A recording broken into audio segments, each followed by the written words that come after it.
How's everyone? Good, good. You feel good this Friday? Yes, sir.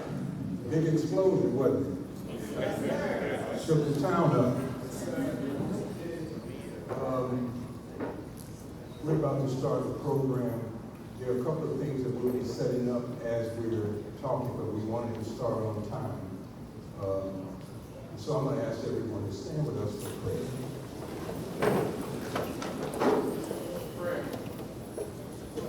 But I hear this bow, and we pray.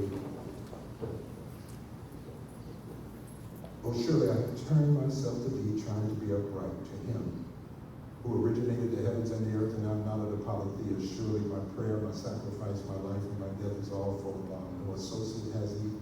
This is my commandment, and I to those who submit. O Allah, that I be king, there is no God but thee, thou art my Lord, and I am thy servant. I have been greatly unjust to myself, and I confess my fault. So grant me protection against my fault, for none grants protection against fault but thou, and guide me to the best of morals, for none guides to the best of morals but thou, and turn away from me the evil and indecent morals, for none turns from me the evil and indecent morals but thou. O Allah, make Muhammad successful and make the true followers of Muhammad successful as thou didst make Abraham, and the true followers of Abraham successful, for surely thou praise and magnify them. O Allah, bless Muhammad and bless the true followers of Muhammad as thou didst bless Abraham, and the true followers of Abraham, for surely thou art praised and magnified in our midst. Amen. You may be seated. Brothers and sisters, thank you so much for being out with us. Always before we engage in any meaningful event and undertaking, we call on the name of our Lord, which just simply means with his help. Amen? Amen. So we say in the name of Allah, the magnificent, the merciful. We thank Almighty God. We believe him to be the creator of all things, and we believe him to be the revealer of all truth. And we make no distinction between his truth bearers, which were the prophets, lest we make a distinction between the truth. And so we believe most of all that the truth sets you free, because the truth will never double cross itself, no matter what else does. So we thank Almighty God for Moses and the Torah. We thank him for Jesus and the gospel. And we thank him for Muhammad and the revelation of the Quran. And as a student of the most honorable Elijah Muhammad's life-giving message, who taught us that a real Muslim is a Christian. That's right. And he said, when you find a real Christian, you found a Muslim. That's right. Because we're dealing with definitions and not labels. Donald Trump likes labels, but labels build walls. And definitions build bridges. Amen. We need to reach each other, not be divided from each other. Right. So we are thankful to all the servants of God. And as a student of the most honorable Elijah Muhammad, I'm most thankful to Almighty God. We believe he has intervened in our affairs in these last days, as it was prophesied that he would do and predicted that he would do. We believe that he has done this in the person of Master Farah Muhammad, to whom praise is due forever, only answering what the Bible foretold and what the Quran foretells. So time remains, and it'll always, the truth will always bear out. Amen? Amen. And a lie don't have to be found out. It's just a big delay in the inevitability of the truth. That's right. So everybody be patient. Keep your seatbelts on. And we thank Almighty God for raising the most honorable Elijah Muhammad.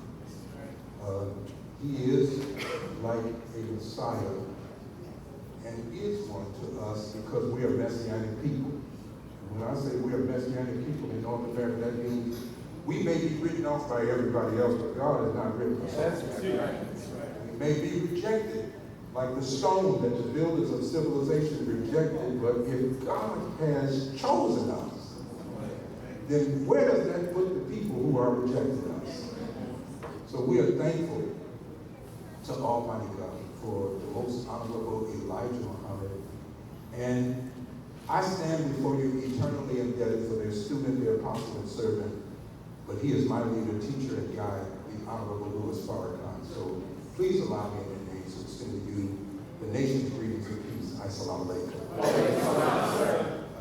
We want to first welcome you to Triumph Baptist Church.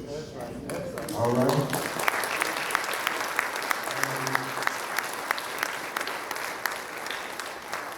Presiding over this flock in Philadelphia is my dear friend, a friend to our community, and that Reverend James Hall. And so, Reverend Hall, you want to come on up and say something to go on?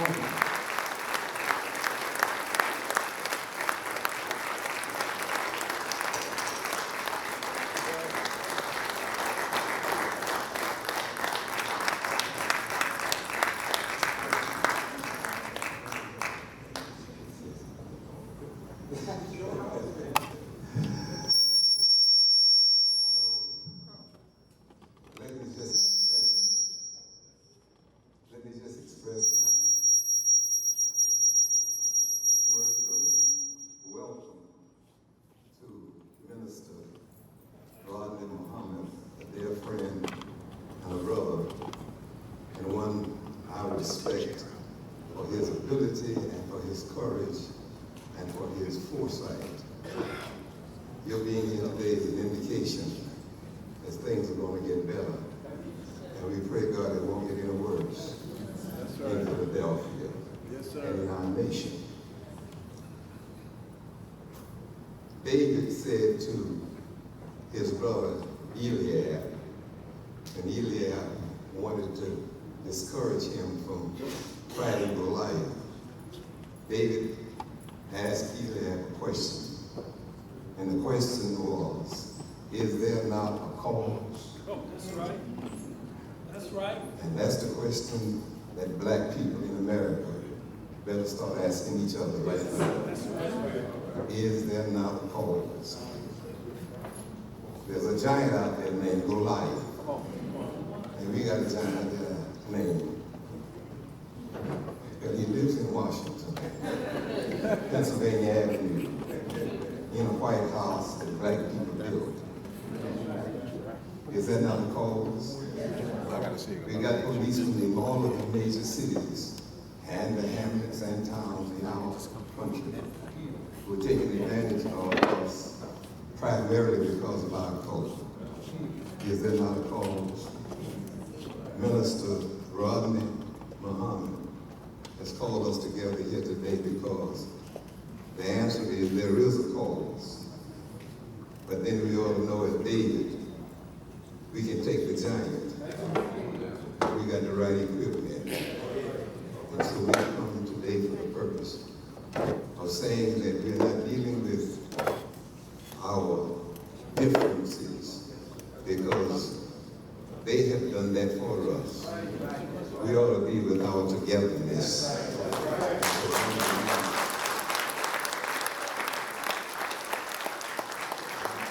I'm delighted to have you here and to let you use the facilities of this church and to hear what is going to be said and to see how we can together deal with the cause. Goliath can fall. All you need is the right stones in your shepherd bag. And once you go in the name of the Lord, Goliath is going to fall. Tell Goliath in Washington, I think his name is Trump, that he can be defeated. You're welcome.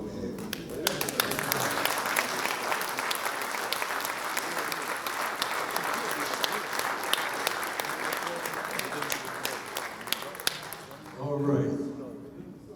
We, again, very happy to have you here. About 4:30 this morning, I saw that there had been an explosion at a refinery here in Philadelphia. It made me think about our community. It's real combustible right now. The level of dissatisfaction is real high.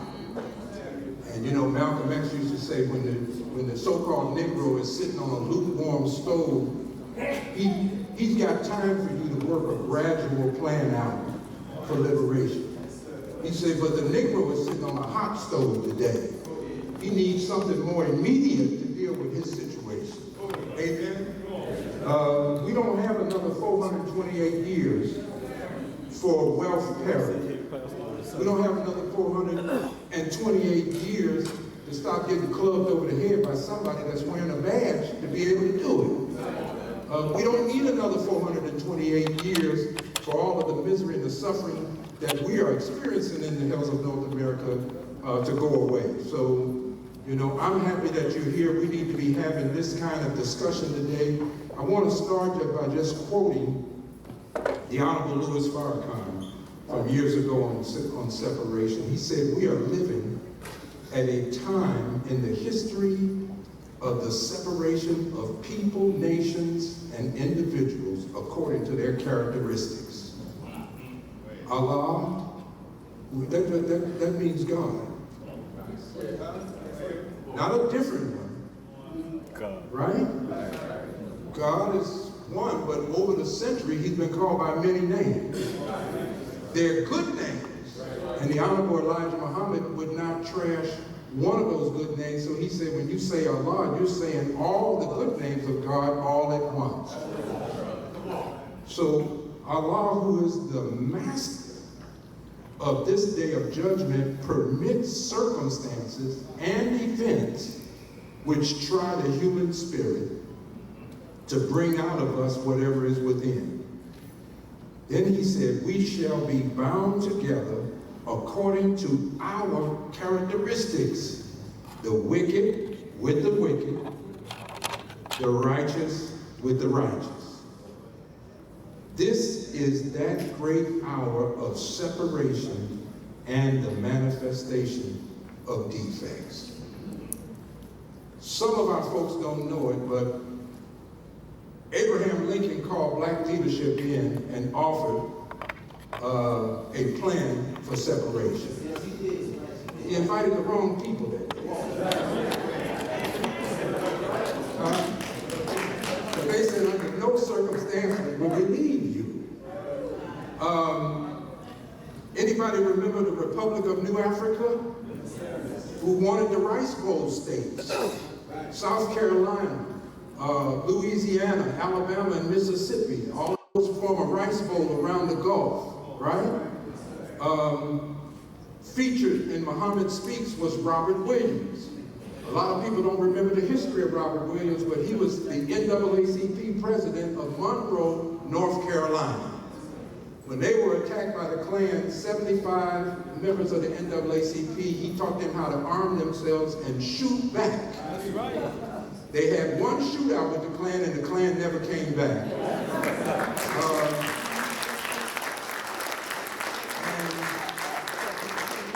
They trumped up charges, remember, on Robert Williams and his wife, so he had to leave the NAACP, went into self-imposed exile, living in Cuba, living in China, living sometime in Canada.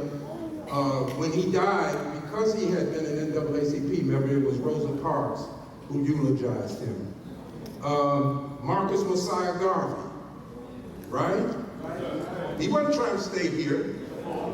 He was talking about building a nation for ourselves. This is the largest mass movement of black people in the history of us being here.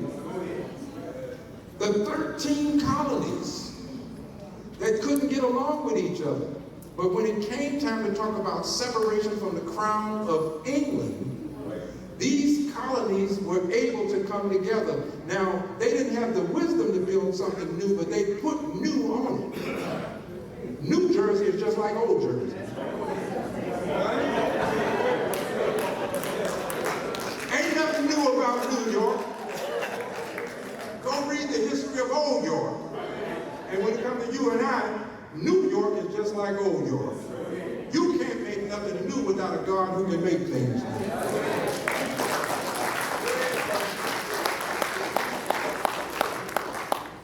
And when it came to Moses and the children of Israel, the only solution was separation. So at the very beginning, he said, let my people go, right? So, you know, in our struggle here, we have had men who have thought deep into our problem, and women. I'm just naming a few because we have jewels, and we need to get books and get busy, as Minister Farrakhan said, after knowledge. W.B. Du Bois, though he clashed with Mr. Garvey, it was bitter for the years, but Du Bois didn't want to die on American soil. In the end, he agreed with Mr. Garvey. He had to, and so he died in Africa. John Henry Clark. I mean, when you get through reading his work, it's hard to go back thinking the old Negro party line. Dr. Chancellor Williams and the destruction of black civilization. Dr. Francis Cress Welsing. Cheikh Anta Diop.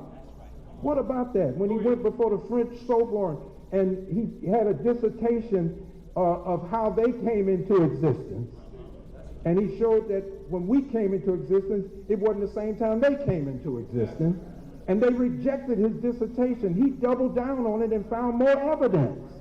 And went back, and ultimately Cheikh Anta Diop's work had to be accepted. Professor Harold Cruz, and I quote Dr. Amos Wilson, "We live in a society in which the education,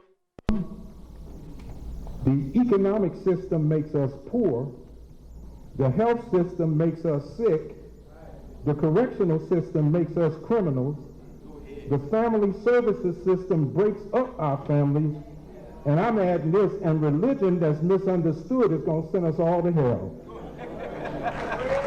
We don't need just a new leader, we need a new direction. Welcome to Project Separation. And one of the deep questions we'll have to ask ourselves, does a wisdom exist that would sustain us in self-government? We are happy to have the national spokesperson for the Honorable Minister Louis Farrakhan and the Nation of Islam with us this entire weekend. Speaker Minister Ava Muhammad.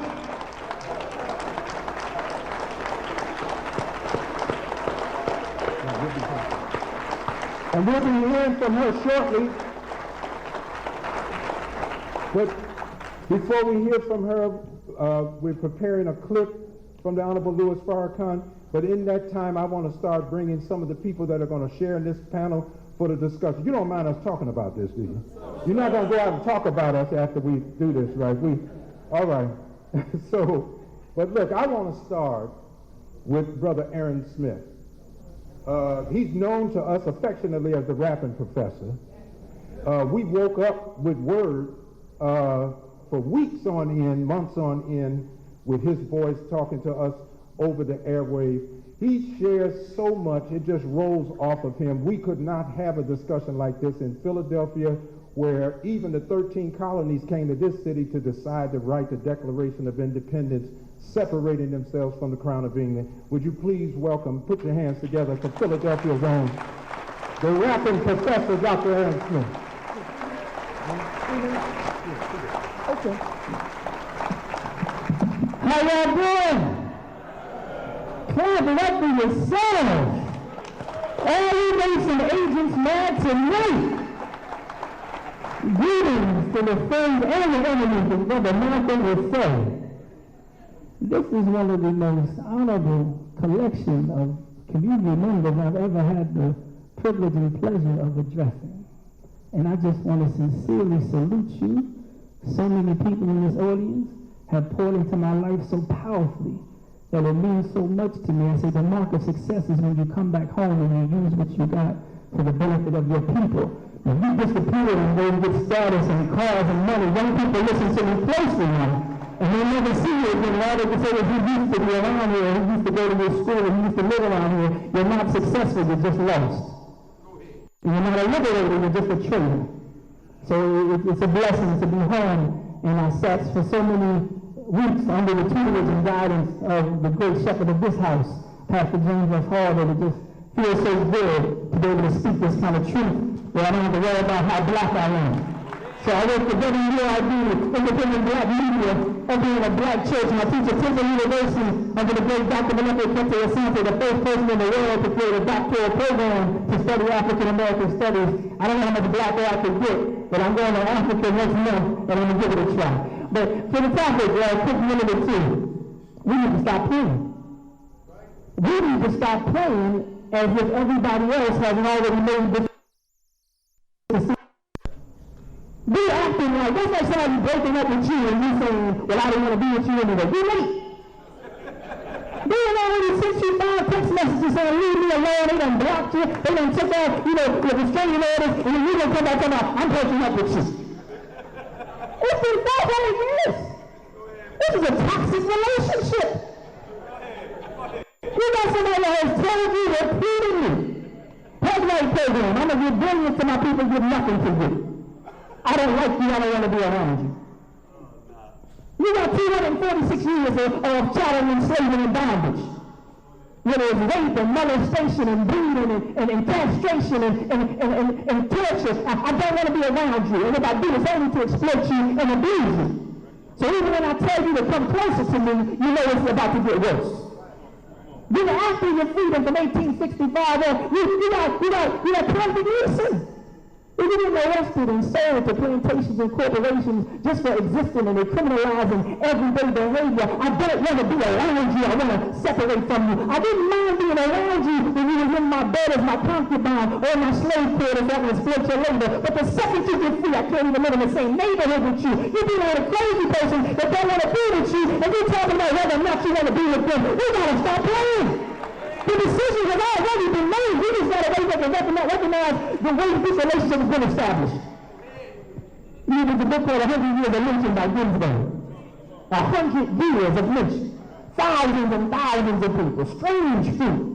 And in the book, they talk about places like Lombard Avenue and Market Street and Broad Street. They go right from the newspapers and they talk about what happened, and you can read about spectacle lynchings like Claude Neal, where they would, dismember the brother in various ways, and, other instances where they would shoot and then burn and then hang. Like, somebody already told you. Anybody hear about the book without sensuality, the pictorial depiction? They don't want to be around you. Study Reagan and White Flight. There was some no mosquitoes and no Negroes in Levittown and other places. And they would say, show your patriotism by going to the suburbs. So there's always been this connection between patriotism and white nationalism. They don't want to be around you. And then we want to lead ourselves and say, I wonder what I choose to do. The choice has been made for us a long time ago. All we have to do is recognize and love ourselves enough to see that there's a Chinatown in every major city, and we haven't seen a black town yet. And your tax dollars right now are going to support the nation state of Israel. They have a right of return, even if they've never been there before, taking your money to take trips to somewhere. Man, please. We can't even get Airbnb or Travelocity to go to Africa. We can't catch a break. Taking my money to send somebody else there to learn about their culture. And if I express mine, I'm labeled a black identity extremist. When a lot of the North can't even be on Amazon or Facebook to speak the truth. Meanwhile, you got people who are certified, bona fide liars in the tradition of Henry Kissinger and Dick Cheney and Donald Trump and George Bush. People who could prove have lied and cost people their lives by the tens of thousands. What kind of person is that to want to be around anyway? Let's flip the coin. If I don't want to be around you and I'm proven and I'm ungodly and I'm unrighteous, and I've already proven myself to seek, enslave, and destroy, and be a murderer and a liar from the beginning, and I'm of my father, the devil, what is the impetus? What's the motivation for having any desire to suck with, to build with, to cooperate with someone who's never had an equal relationship with our people? Any place on the planet where people classified as white and people classified as anything else occupy the same space, the people that classify themselves as white occupy the superior dominant position. I don't want to be in no situation like that. I don't look at myself as a second-class citizen or second to anybody in any regard. And if I can't give my children a job or sustain them with a structure that's been established, then that's a structure that needs to be toppled and taken down. Thank you. Put your hands together for him. All right. And so I want you to welcome now another scholar, eminent scholar in our city. He's just been a part of the struggle in Philadelphia. I deliberately didn't want to read a lot of bios and things like that. You know, that eats up the clock. I just want you to hear these men from the heart, all right? And, you know, we had a big fiasco up there at Temple about them taking our brother out of there. But you know what? They might have done him a favor. Because, you know, when you're imparting knowledge, and you're the type of person who's not imparting knowledge because of what you have studied, but what you're still studying, that means you're still growing. And he still holds sessions every week over at the Church of the Advocate, and we were just at a wonderful session where I listened to people, women from India, with dissertations about the Honorable Elijah Muhammad. Like I said, boy, we better study, because there's people studying us, and you better believe it, around the globe. And I was just pleasantly amazed. But I want you to put your hands together for Dr. Tony Montero, a voice for the oppressed in this city in a scholarly, intellectual way. Well, thank you very much, sir. Thank you very much, Minister Rodney. And I'd like to say thank you to Reverend Hall. My grandmother was the first mother of this church when it was founded.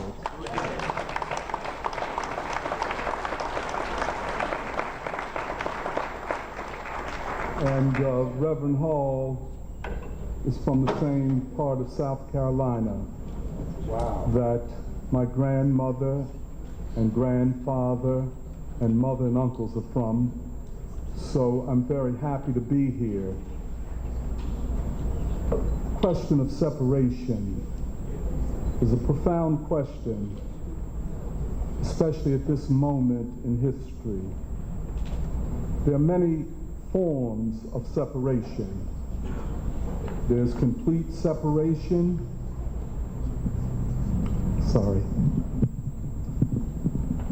There's partial separation. There's physical separation. There is cultural, spiritual, and ideological separation. So although I don't have enough time to explore all of the forms of separation that are possible, especially for us, a nation within a nation, That's right. a people oppressed within the most powerful and richest nation that humanity has known, a $20 trillion economy, the most powerful military that humanity has ever known. This is where we are. But we are a part of humanity. And I'm certain that none of us would call for us to be separated from dark and colored majorities of the world. We don't want to be separated from India and Africa and China. That would be suicidal. So even as we would separate spiritually and ideologically from the oppressor nation and the exploiting classes, that separation gives us the opportunity to unite ourselves with that from which we have come and that which constitutes our future. The Honorable Elijah Muhammad was prescient and brilliant when he defined us as Asiatic black people. Come on. A synthesis, something new, and something that represents the future. Our unity with humanity's majority means that we join with them in bringing about and helping to achieve the inevitable and ultimate collapse of Europe and European civilization and the rise of the future, the Afro-Asiatic civilization. But we are faced with an oppressor who will not leave the stage of history and separate himself from humanity. Will not leave the stage of history willingly or peacefully. Right, brother. Just yesterday, we dodged the bullet of another war. That's right. Even though they say they want war with Iran, a Muslim nation, and let us not forget that all of the wars of this century waged by this government have been against dark nations and Muslim nations. That's right. That's right. Iraq, Afghanistan, Libya, estimated $7 trillion spent and over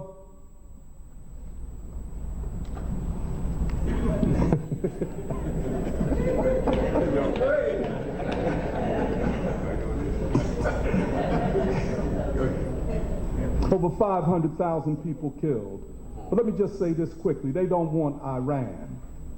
War with Iran would mean the price of oil would go up to $200 a barrel. At the pump, $10 a gallon.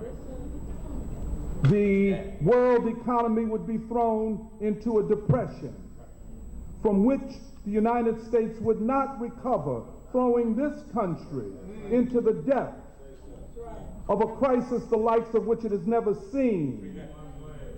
And rather than the white majority having the luxury, which they have had for most of the history of this country, to turn on us and blame us, they will turn on each other.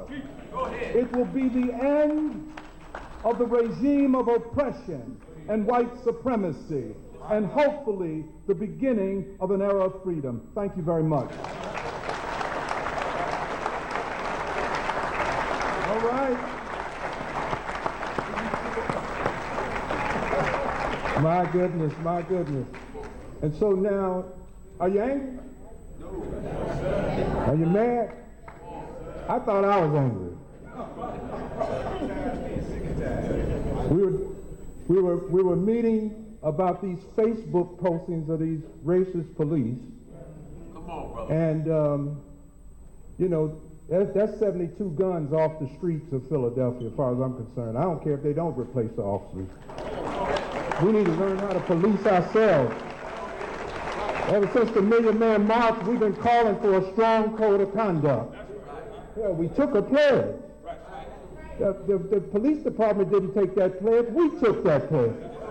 We ought to do something about our own community and make it a decent place to live and a safe place to live, and stop asking somebody else to do it.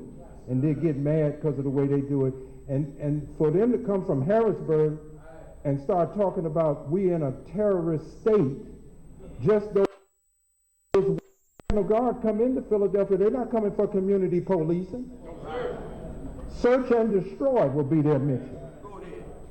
You know, so we got to be careful with language that we buy into something. But, you know, we invited, you know, and they was angry at City Hall the other day. But I said, y'all angry, but you ain't as angry as the most angriest black man in Philadelphia. Can you put your hands together for the angriest black man in Philadelphia? Hangs out in the courtroom, Attorney Michael Ford.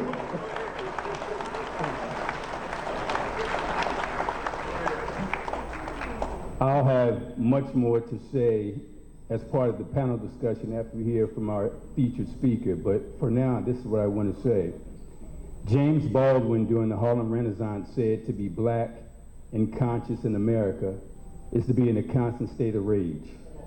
Go ahead, brother. My name is Michael X, and I'm the angriest black man in America. Go ahead.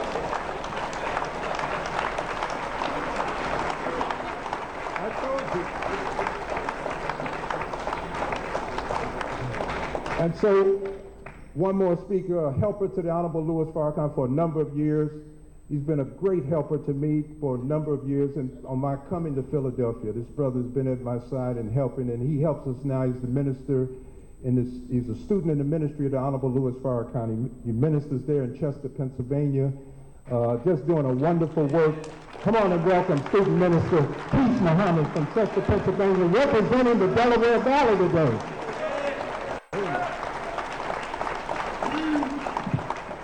All praise is due to Allah. Bismillah ar-Rahman ar-Rahim. In the name of Allah, the beneficent, the merciful, I bear witness there is but one God, the creator of all things, the revealer of all truth. We thank him for his prophets and his messengers through whom we have what we know today as scripture. Come on, brother. I thank Allah for Moses and the Torah, Jesus and the gospel, and Muhammad in the Holy Quran. May Allah's peace and blessings be upon all his servants. As a student of the Honorable Minister Louis Farrakhan, I'm especially grateful and most thankful to Allah for his intervention in our affairs in a very, very special way in the person of Master Fard Muhammad, the great Mahdi who came amongst us, a lost and destroyed people, and raised from our ranks a divine leader, teacher, and guide, his exalted servant, the most honorable Elijah Muhammad. And to them both I will forever be thankful and grateful for their servant and apostle in our midst today, my leading teacher, the Honorable Minister Louis Farrakhan. I greet you all once again in the nation of Islam. Salutations of peace. We say in Arabic, Assalamu alaikum. Very briefly, brothers and sisters, we are here to ponder the question, should blacks consider separation? I want to ask the question. After 464 years of being here in America, so teaches the Honorable Elijah Muhammad, we were brought here on a slave ship named Jesus. And we were put through a process to make a slave. Because a free man can never be a slave, he can just be a captive. But after conditioning and breeding us for 64 years, they could present some slaves on the shores of Virginia and start counting our sojourn from that time. But whether you count from 1619 or 1555, 464 years or 400 years of the worst treatment of any people in the annals of history. 310 years of chattel slavery, 100 years of lynching, Jim Crow, Dred Scott, Black Codes, COINTELPRO. 64 years since our so-called Civil Rights Act that Mr. McConnell wanted to put before us as some reason why we shouldn't get reparations.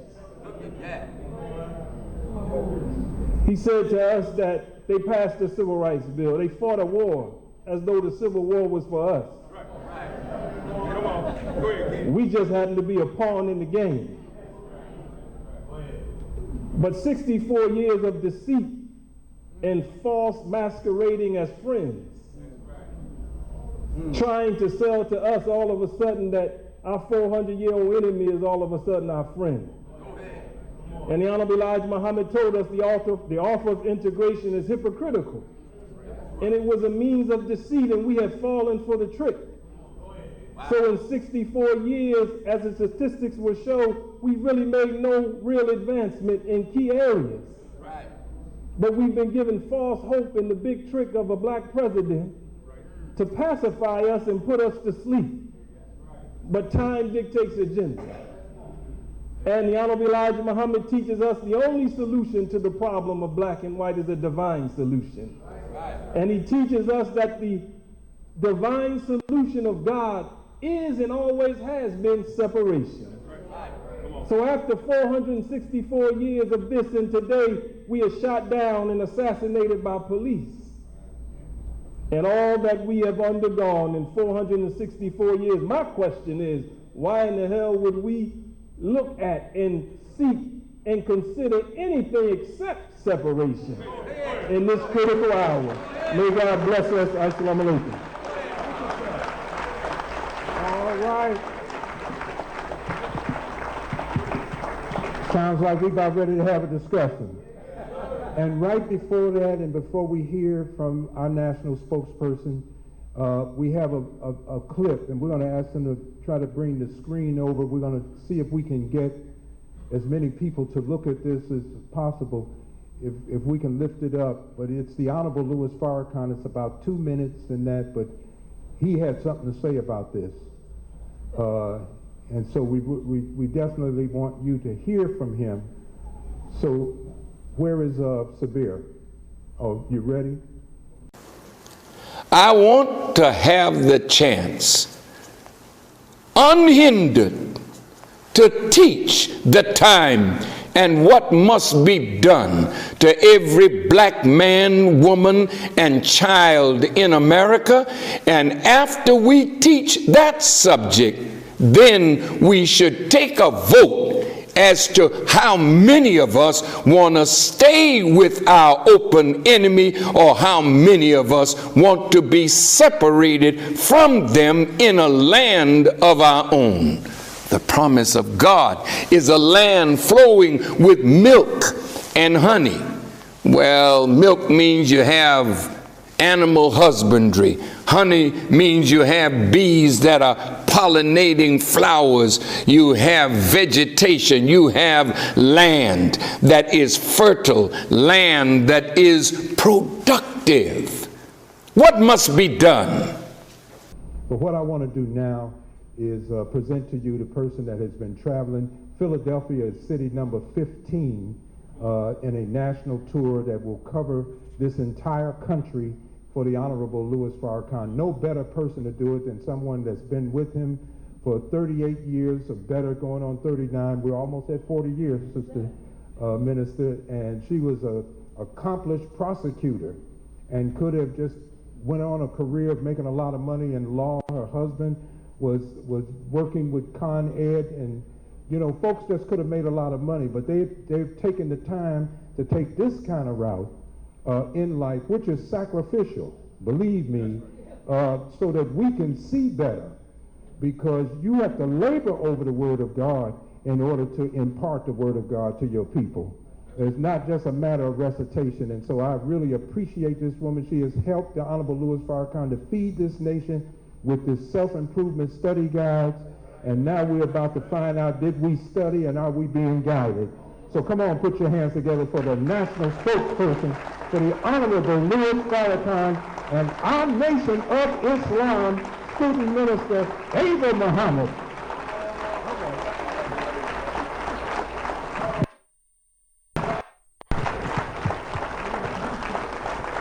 Thank you.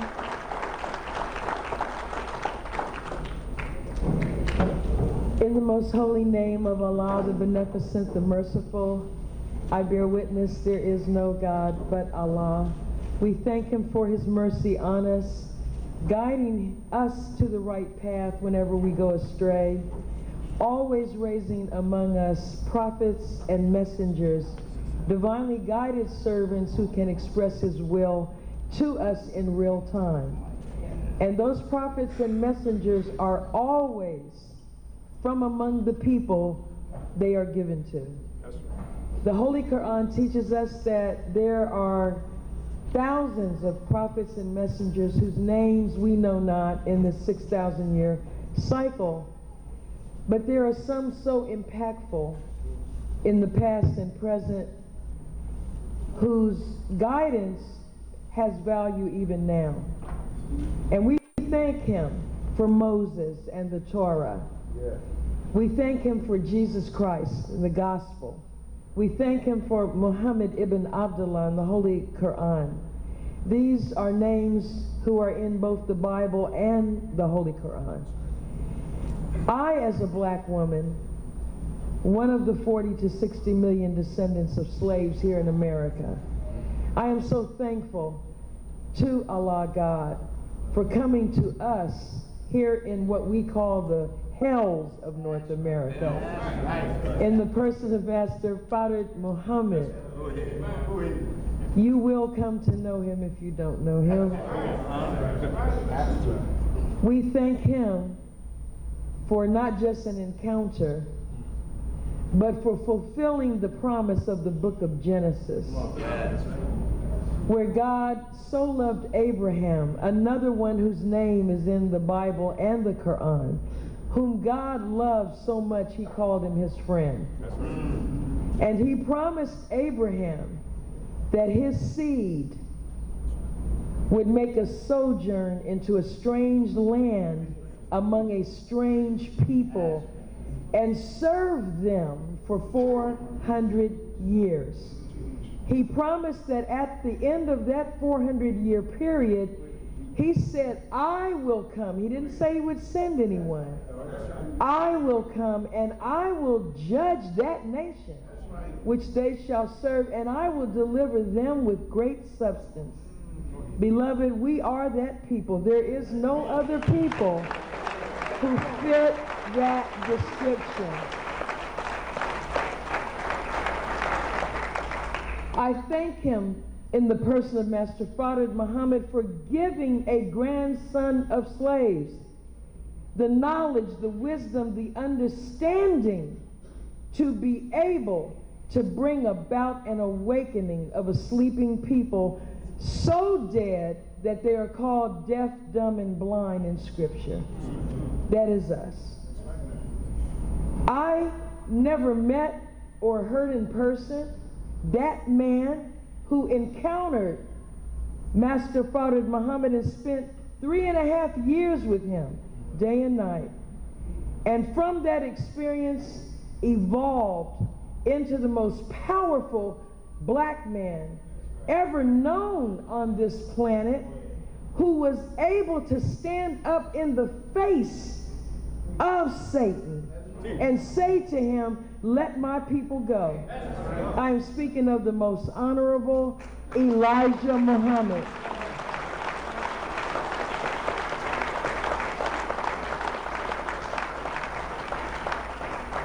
As a people, beloved, we rejected God's plan for our salvation. He told us to separate, and we integrated with his enemy. And as a replacement, but in his mercy, you know, when you reject the messenger of God, that's lights out. Think about this. You can't find Sodom and Gomorrah, Ad and Thamud, and these ancient places who rejected God's messengers. But out of his love and mercy for us, he's given us another chance. And that chance is in the mercy of God, the embodiment of that mercy, with a heart and soul of love and courage. I am speaking of the national representative of the most honorable Elijah Muhammad, the Honorable Minister Louis Farrakhan. And in those names, I greet my beloved brothers and sisters here in the city of Philadelphia. Assalamu alaikum.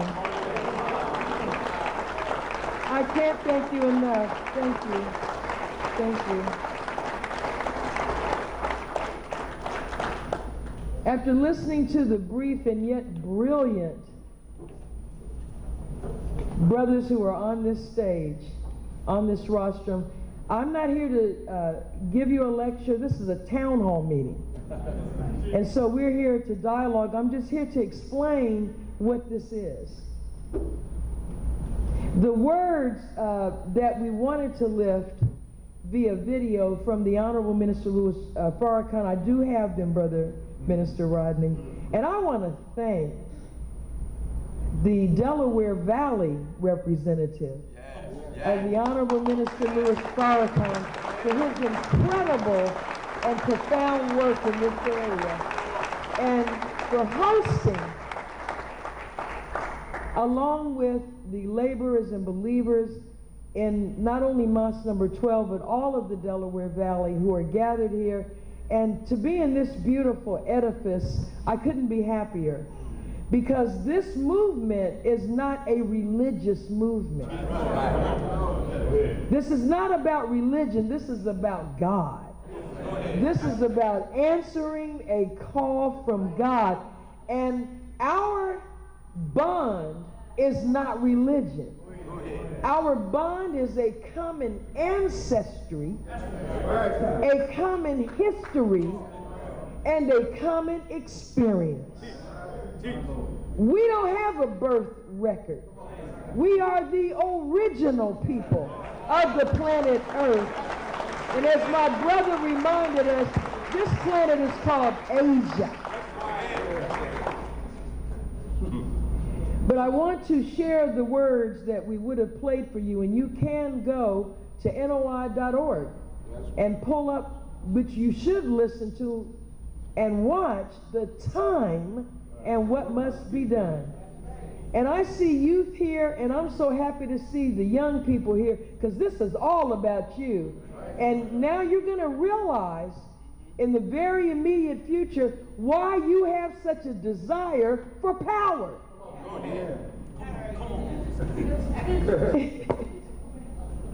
You have everything, but you need direction. And we have failed in providing that direction, because part of that direction is demonstration that we're worthy of being followed. Because our youth, we thank Allah God for our youth. You know, you wonder why they are not so enamored with all of the films that are coming out with our history. And we thank Allah that the truth is being made known. Because Allah said, if it's under a rock, I'm going to bring it forth. That's how you know you're in the end of time. We are finding things about ourselves and our people that we never knew. We knew we were great. We knew we were awesome. But we have been nursed under a doctrine of white supremacy and black inferiority that militates against us accepting who we really are. But why don't our youth really want to embrace the slave history? It is because the book said, in that day, the former shall not be remembered, nor shall it come to mind. Once we are on the other side of this, what is called the hereafter, which is not a cloud in the sky, but right here, after we separate from Satan and return to our sanity and our original selves, that's the hereafter. And in that day, the Honorable Elijah Muhammad said, in the hereafter, there'll be none of this. Their educational system will be erased. Their false doctrines will be erased. Their decadent way of living will be erased. And we will make unlimited progress. But we have to start moving, beloved. There's been enough teaching and enough talking. And this series of town hall meetings is not to persuade people. It is, we're in the book of Numbers now. We're doing a census. We're trying to find out who wants to go. And that group will get together and plan it. We're not here to impose the plan.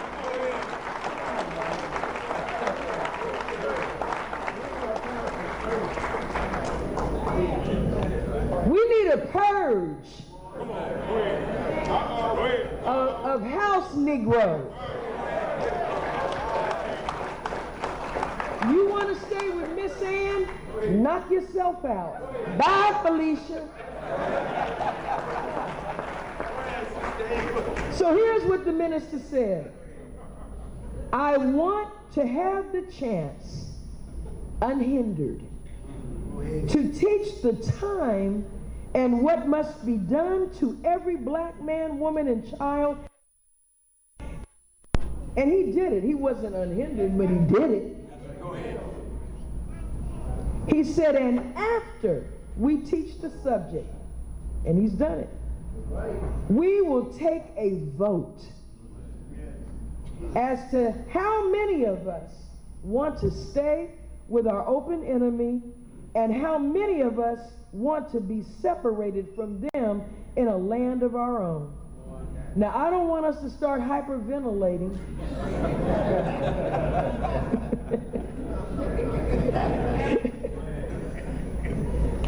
Because this is much easier than it seems. What's hard is what we're doing now. And that is trying to survive under the rule of God's enemy. Do you know, and this is the city of Philadelphia, the home of the Declaration of Independence. The United States of America was founded on the basis of separating from the crown. Come on. The separation process is a creative process. Go in the first page of the Bible in the book of Genesis. You see separate automatic. So you see that word so many times. Right. He separated the night and the day. God spoke to somebody in the book of Genesis. He was by himself, but he was talking to something. Come on. Because he said, let there be light. Who was he talking to? He was talking to the darkness. The triple darkness of space. He was calling the light forth so the light would expose what the darkness was hiding. Go ahead, Sister Ava. The Honorable Elijah Muhammad said he went to war with the darkness. He created the sun. He willed the sun into existence. And you and I are called the people of the sun. So tonight we're going to dialogue and talk about consideration. Now, we're not talking about studying separation, because it's going to be done. God did not ask for a committee. God did not ask us to vote on this. Some black people are going to leave. Now, every Jew does not live in Israel, but you can't find a Jew that doesn't support Israel. So we're going to pass out, we're going to have you look at a petition at the end of this. And we want you to sign a petition saying, if you choose to, that you either desire to separate or you support a separate state or territory. The United States of America, as I sit down, is not a nation. We're the nation. But the United what? States of America consists of 50 independent, sovereign political entities.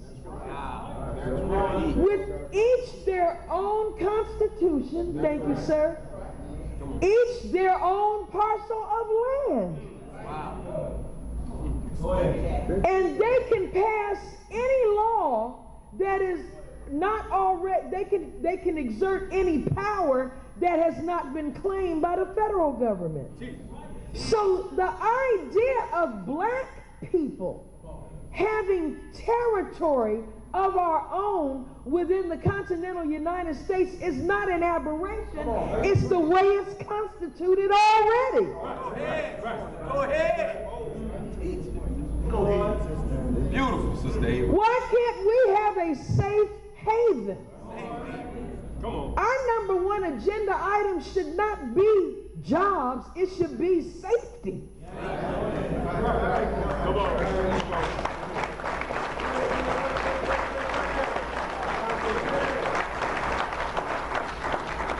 Illinois, where I live in Chicago, has a flag. That's right. Louisiana has a flag.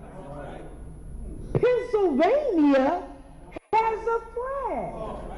That's right. Why can't the black man have a flag? Every state controls its law enforcement. controls is education. Every state reserves the right to collect taxes so that they can build roads and places for their people to live effectively. So to have your own territory or state doesn't mean you're isolated and desolate. But it means you can think freely. What is freedom, justice, and equality? Because when the Honorable Elijah Muhammad, in What the Muslims Want in our program, said in number 4, we demand a separate state or territory of our own. That was number 4. What were 1, 2, and 3? Freedom, justice, and equality.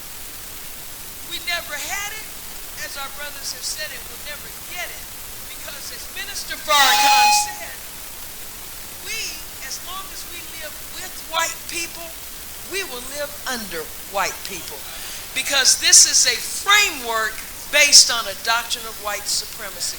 So you're here to consider these things. This is not a night where we're going to come out and say we want to do this, this, and this. We're calling and gathering across the United States those black people who want to plan how to do it. Allah, God said, come out of her, my people. That's always been his method of operation. Well, it's up to us to determine, because we're God's children of the Most High God. We do have a brain. But freedom is the power to make choices. That's why we have to have our own. And the first choice we're going to make is whether or not we want to leave. As long as we're in this paradigm of the white man's reality, the highest level we'll achieve is being a manager of his reality. My goodness. We will never go higher than that. And as a grandmother standing here now, I'm not allowing my grandchildren to grow up in the white man's reality. Every thought we think, every idea we have, every plan that starts to form, we have to filter through the white man's damaged perception of reality. So by the time our ideas come into the third dimension, they're no longer of God. And this is why our community is falling down. So he said, this is step 1. Make our own community a safe and decent place to live.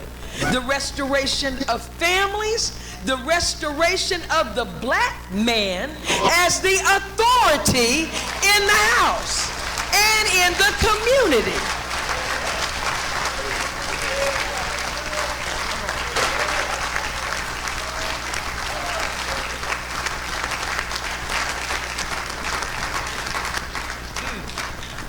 Nation of Islam, y'all in the patriarchal society. Yeah, we own that. Our community is matriarchal now. It's run by women and children. And look at us. We're being slaughtered. We need protection.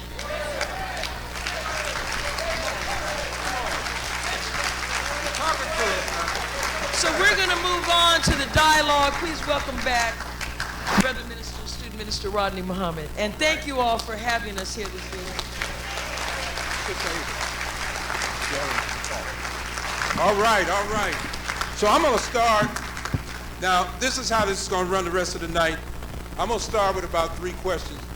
We going out on a limb, not having you write. We can't have speeches.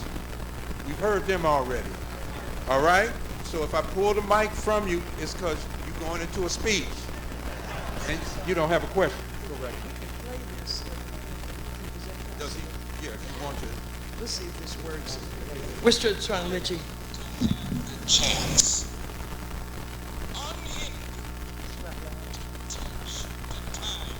And what must be done? Every black man, woman, and child in America and